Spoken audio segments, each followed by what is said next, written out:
Usapang OFW po tayo. Our successful story in life, mag-invest habang malakas pa.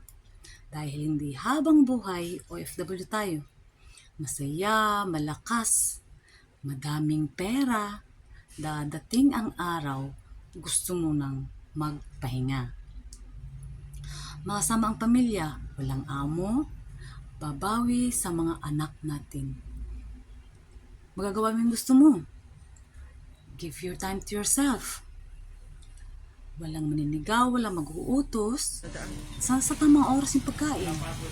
Maranasan mong ikaw naman ang maging amo.